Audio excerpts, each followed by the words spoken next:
Hello, AOL 581. My name is Melanie Leha, and I chose to read the book The Diary of a Young Girl by Anne Frank. This book takes place in the early 1940s in Amsterdam, Netherlands, during World War II. Unlike a normal book with chapters, The Diary of a Young Girl consists of chronological letters that Anne Frank wrote over the course of 2 years, between June of 1942 and August of 1944.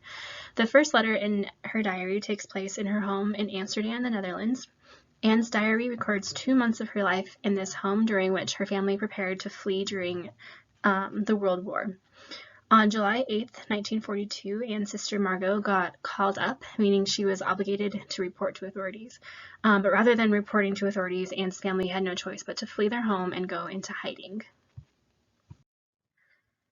Anne had heard her parents discuss potential hiding places, but she did not know where her hiding place would be until the day they fled.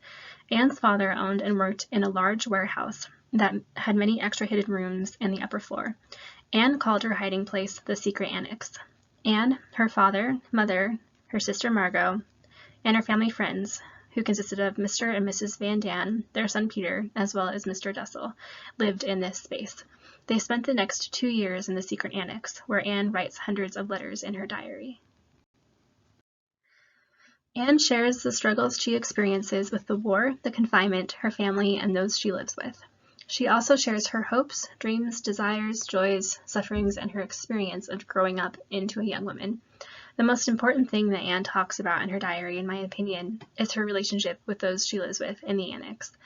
She shares that she does not feel that her mother is a good mother and that Anne wishes to be better than her as an adult. Anne's father is very dear to her, but she feels that she cannot confide in him as deeply as she desires to. She does not like Mr. or Mrs. Van Daan. She thinks they quarrel too much and have disagreeable opinions.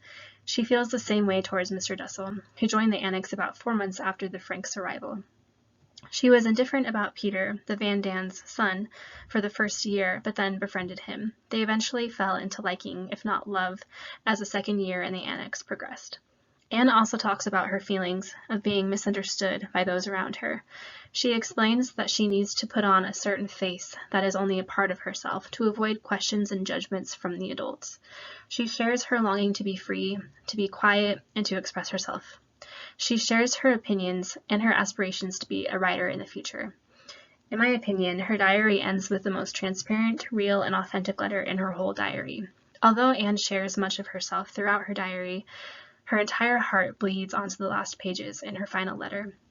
She explains herself in a way that allows readers to grasp her in her entirety. Although Anne did not know that this would be her last letter, her diary reads entirely complete.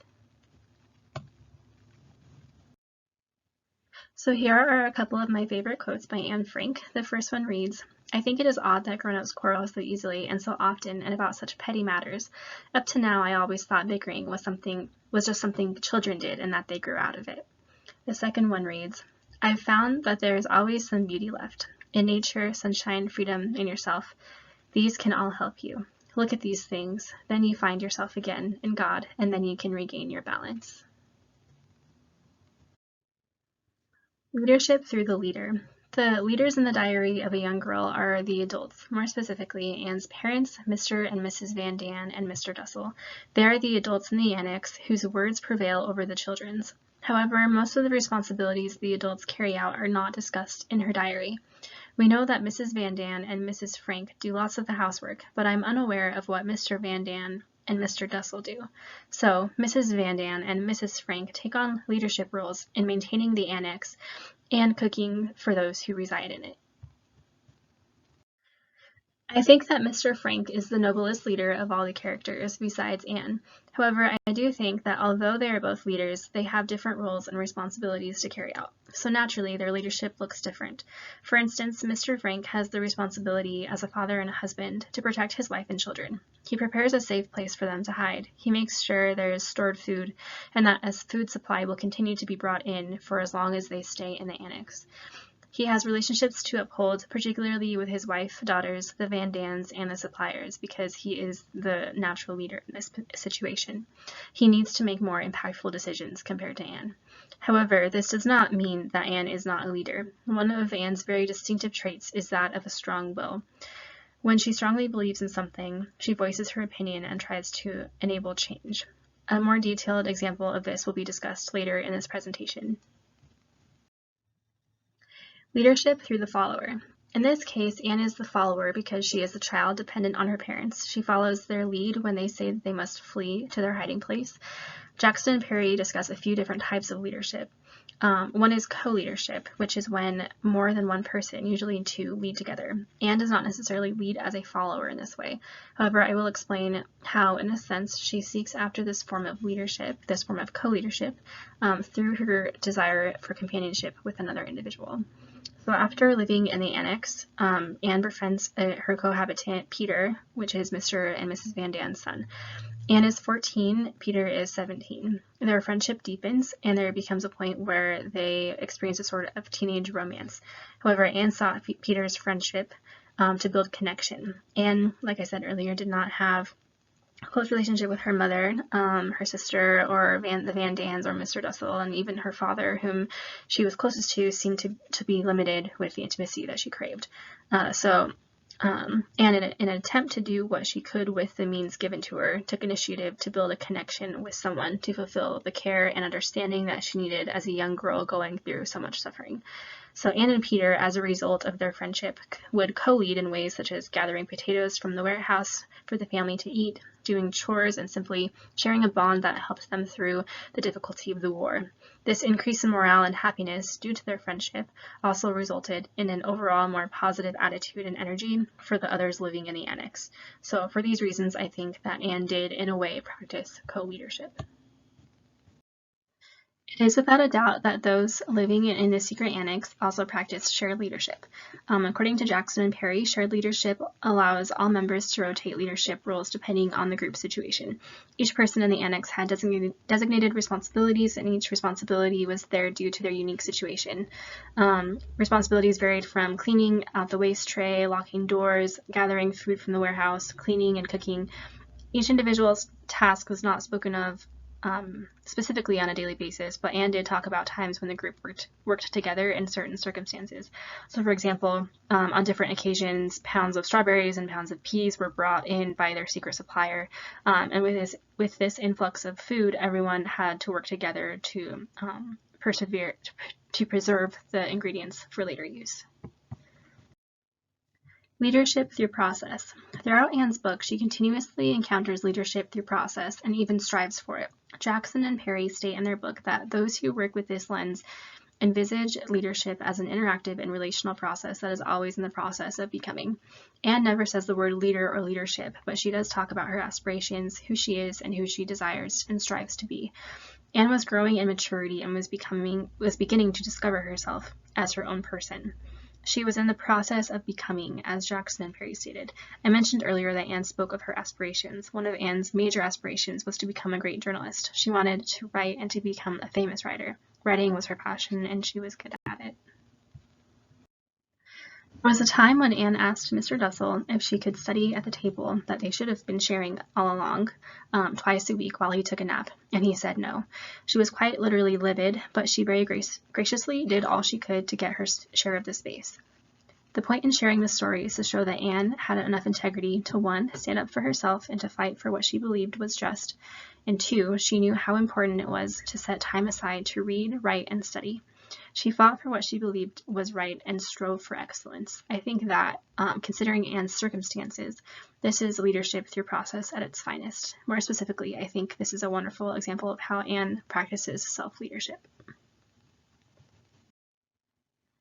A couple of points that Jackson and Perry touch on under leadership through performance is the relationship between leadership and culture and the relationship between leadership and power.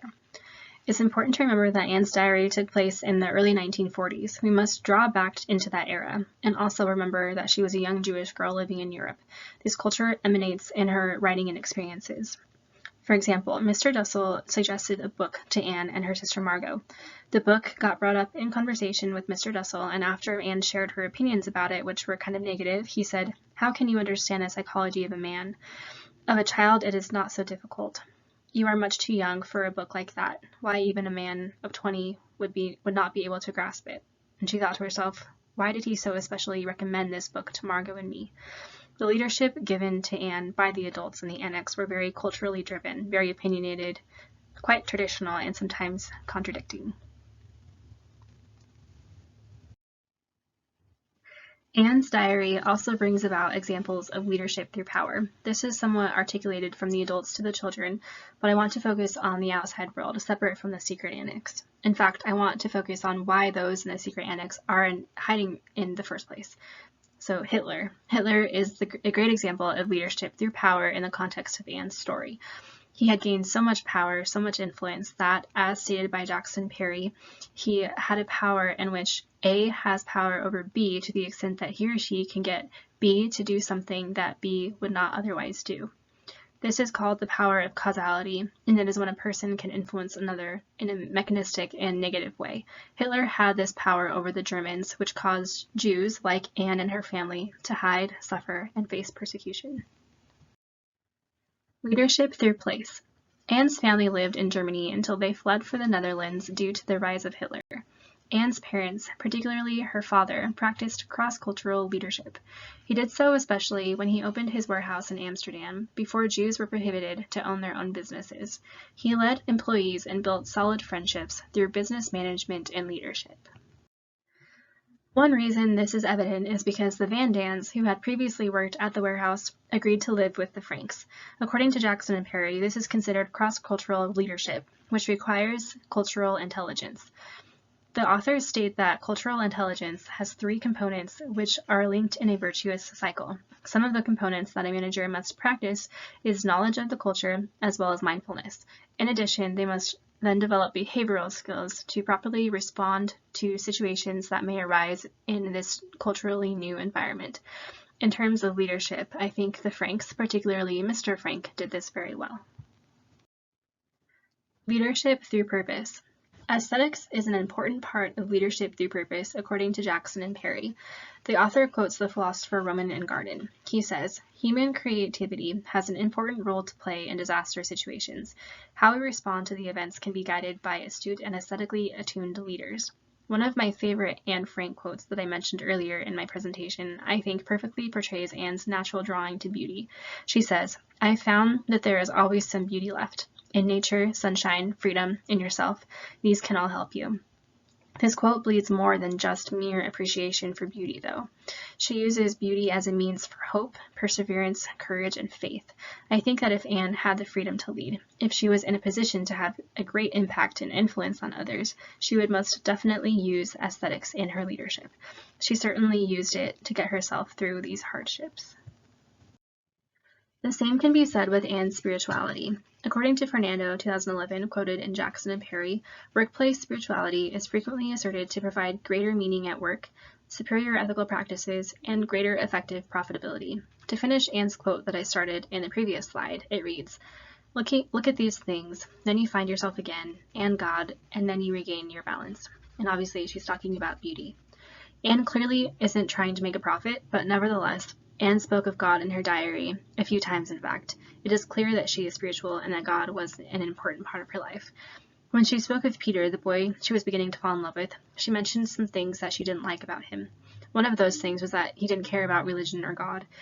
It does not say anywhere in Anne's diary that she spoke of God or her religious beliefs to anyone. But I think that her consistent effort in bettering herself, which she speaks of periodically in her diary, is a way in which her spirituality was shown. Also, not giving into her mom's negative outlook on suffering, which is written on one of the slides in Leadership Through Process, is another way that her spirituality was illuminated. Again, I think that if given the opportunity to lead others in an official way, she would lead through process with aesthetics and spirituality. She created this leadership so that she could surpass the difficulties that she was enduring in the secret annex. Here are my references, and thank you for watching.